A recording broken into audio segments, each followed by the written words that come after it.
Friends, कसे आहात तुम्ही सगळे? तुम्हाला आठवतंय काल मी बोलली होती, की घरातल्या लेडीजने चिंतन केलं पाहिजे, चिंता नको. का?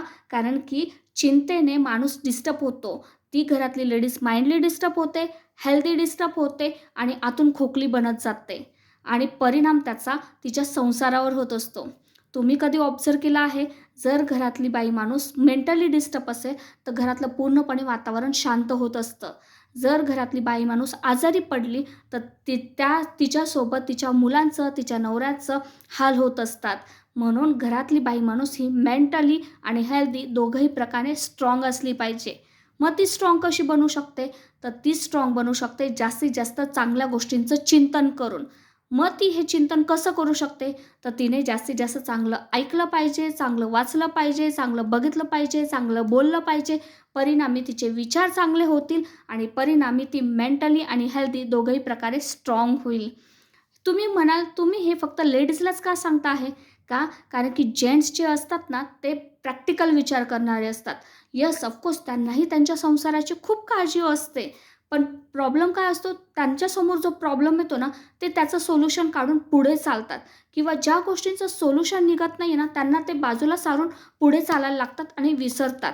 पण लेडीजचा प्रॉब्लेम काय आहे माहिती आहे? ती सतत त्या संसाराच्या चिंतेमध्ये डुबलेली असते. मुलांची चिंता, भविष्याची चिंता, भविष्यात घडणाऱ्या गोष्टींची चिंता आणि नवऱ्याची चिंता. प्रत्येक गोष्टीमध्ये ती चिंतेमध्ये डुबलेली असते. आणि ती काय करते? ती त्या चिंतेला धरून बसते. चिंता म्हणजे काय? चिंता म्हणजे भीती. भविष्यात येणाऱ्या गोष्टींची भीती. भविष्यात माझ्यासोबत असं घडेल का? तसं घडेल का? माझी सत्ता जाईल का? माझ्यासोबत काही वाईट घडेल का? ह्या गोष्टींची भीती असते. पण ती भीती आपण आध्यात्मिक नॉलेज घेऊन किंवा ज्या आपले काही गोष्टी आहेत, ज्या गोष्टींचं नॉलेज घेऊन आपण ते मिळवू शकतो आणि आपली भीती दूर करू शकतो. बघा, आपल्या आयुष्यामध्ये जे काही घडतं ना, ते आपल्या कर्मांची फळं असतात. भगवंत जे काही करतो ना, ते चांगल्यासाठीच होत असतं. ह्या गोष्टी तुम्ही मेंटली फिक्स करून घ्या आणि जास्तीत जास्त आध्यात्मिक नॉलेज वाढवा. तुमची चिंता ऑटोमॅटिक दूर होईल. पण ती चिंता कशी दूर होईल? जेव्हा तुम्ही ह्या आध्यात्मिक नॉलेजचं चिंतन कराल, तेव्हा ती दूर होईल. म्हणजे चिंतेला जर दूर करायचं असेल, तर चिंतन हे सोल्युशन आहे.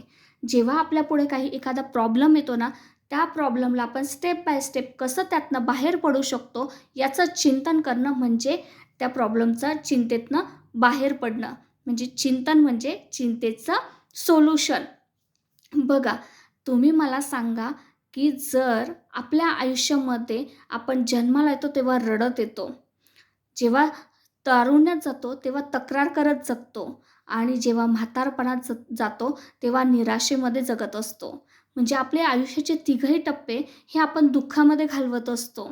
मी तुम्हाला सांगितलं होतं, जन्म, मृत्यू, जरा, व्याधी, दुःख, दोषानु दर्शनम. जन्म, मृत्यू, जरा, व्याधी हे दुःख जरी असलं, तरी पण आपण त्याला आनंदात कसं कन्व्हर्ट करू शकतो, हे आपण शिकलं पाहिजे किंवा हे आपण जाणून घेतलं पाहिजे. मग हे कसं होऊ शकतं? तर आपण रोज एक तरी चांगला विचार ऐकला पाहिजे. त्या विचारावर आपण दिवसभर चिंतन केलं पाहिजे आणि तेव्हाच आपण ह्या सगळ्या दुःखातनं बाहेर पडू शकतो. बघा, तुम्हाला मी एकदा सांगितलं होतं, आपल्या तारुण्यामध्ये खूप वेगवेगळे फेज येत असतात, खूप वेगवेगळे टप्पे येत असतात. पण त्या टप्प्यांना आपण आनंदात कन्व्हर्ट केलं पाहिजे. प्रॉब्लेम काय असतो? आपण तारुण्यात जेव्हा जातो ना, तेव्हा कुणाच्या तरी नवरा बनतो, कुणाची तरी बायको बनतो, कुणाच्या तरी आई-बाप बनत असतो, कुणाचे तरी मुलं बनत असतो, की ज्याच्यावर रिस्पॉन्सिबिलिटी येते. कुणाचे तरी नातेवाईक बनत असतो, या समाजामध्ये रिस्पॉन्सिबल नातेवाईक बनत असतो. कुणाचा तरी मित्र असतो, कुणाचा तरी कलीग असतो, कुणाचा तरी शेजारी असतो. ह्या सगळ्या जबाबदाऱ्या आहे. पण ह्या जबाबदाऱ्यांना आपण आनंदामध्ये कसं कन्व्हर्ट करू शकतो, आनंदात कसं जगू शकतो, हे मी त्या व्हिडिओमध्ये सांगितलं आहे. बघा, आपला आजचा क्षण आहे, उद्या आपण जिवंत राहणार की नाही माहिती नाही. त्याच्यामुळे आजचा क्षण हा आनंदाने जगा. आणि हे मी जास्तीत जास्त लेडीजलाच का सांगते? कारण की लेडीजवर तिचा संसार डिपेंड असतो. लेडीजने जास्तीत जास्त आनंदी, फ्रेश राहिलं पाहिजे, जेणेकरून तिच्या घरातलं जे वातावरण आहे, ते आनंदी आणि फ्रेश राहणार आहे. बघा, मी कालसुद्धा तुम्हाला सांगितलं होतं, की जी लेडीज आहे, त्या लेडीजची मेंटली परिस्थिती जी आहे किंवा ती मेंटली जो विचार करते आहे, तो तिच्या संसारामध्ये घुळत असतो आणि तो संसार त्या जेवणामध्ये घुळत असतो. ते जेवण जो कोणी सेवन करतो, तो त्या जेवणामध्ये जे विचार गेलेले असेल, पॉझिटिव्ह तर पॉझिटिव्ह, निगेटिव्ह तर निगेटिव्ह, ते त्या लोकांमध्ये सुद्धा जातात. म्हणून तिने जास्तीत जास्त पॉझिटिव्ह विचार केला पाहिजे. एवढंच नाही, तर ती त्या घरामध्ये बसून जे काही पॉझिटिव्ह किंवा निगेटिव्ह विचार करत असते, ते विचार त्या वास्तूमध्ये जात असतात. वास्तू ही जिवंत असते. त्या घराला फक्त 4 भिंती नका समजू, ती जिवंत असते आणि तिच्यामुळे आपल्याला बऱ्याच काही गोष्टी मिळत असतात. ह्या गोष्टी तुम्ही समजून घ्या. हे लेडीजने समजून घेणं फार गरजेचं आहे आणि ती जसा विचार करेल तसा तो विचार त्या वास्तूमध्ये पसरेल, तिच्या जेवणामध्ये पसरेल. म्हणून मी जास्तीत जास्त वेळेस लेडीजला सांगत असते ह्या गोष्टी. तिने जर चांगल्या गोष्टींचं चिंतन केलं जास्तीत जास्त, तर त्याचा परिणाम तिच्या घरावर, तिच्या संसारावर होईल, तिच्या मुलांवर होईल, तिच्या नवऱ्यावर होईल.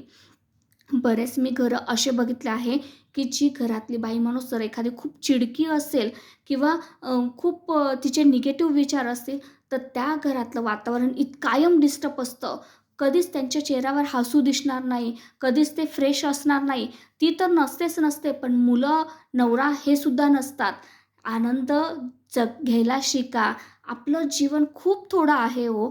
आज आपण आहे जिवंत, उद्या राहणार की नाही आपल्यालासुद्धा माहिती नाही आहे. त्याच्यामुळे त्या घरातल्या लेडीजने जास्तीत जास्त आनंदी आणि फ्रेश राहणं फार गरजेचं आहे. स्वतःही आनंदी राहा आणि दुसऱ्यालाही आनंदी ठेवण्याचा प्रयत्न करा. तुमची हीच कर्म तुम्हाला पुढे भविष्यामध्ये चांगली फळं देणार आहे.